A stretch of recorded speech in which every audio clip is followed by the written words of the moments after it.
HBL Pakistan super league का जुनून sir चढ़कर बोलने लगा। इवेंट से कबल शहर कायद की मारूफ शाहराहों को PSL के रंगों में रंगने का सिलसिला जारी है। मेट्रोपूल के करीब सड़क को कोयटा ग्लैडिएटर्स, पेशावर ज़ल्मी, कराची किंग्स, लाहौर कलंदर, इस्लामाबाद यूनाइटेड और मुल्तान सुल्तान के खिलाड़ियों की तस्वीर से सजा दिया गया।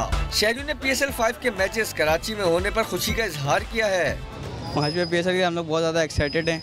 सही है, जैसे कि कराची हैं तो कराची हाइट्स का आपको पता है कि क्रिकेट के कितने दीवाने होते हैं कराची हाइट्स, तो इसलिए बहुत ज़्यादा एक्साइटेड हैं, बहुत ज़्यादा पुरजोश भी हैं। PSL होने पर हम बहुत एक्साइटेड हैं। आपको पता है कि PSL होने पर हमारे मुल्क में इंटरनेशनल आया है, इससे हम बहुत एक्साइटेड है। इस साल तो हमारे मुल्क में पूरा PSL हो रहा है, सारे खुश हैं। हमें टिकट बहुत मुश्किल से मिल रहा है। सड़क पर जीत की जंग के नाम से बड़े बड़े इश्तेहार भी लगा दिए गए। क्रिकेट बैट का किट आउट भी बड़ी खूबसूरती से बनाया गया है। पाकिस्तान सुपर लीग का इवेंट 20 फरवरी से शुरू होगा, जिसके लिए खिलाड़ियों की पाकिस्तान आमद का सिलसिला भी शुरू हो गया है।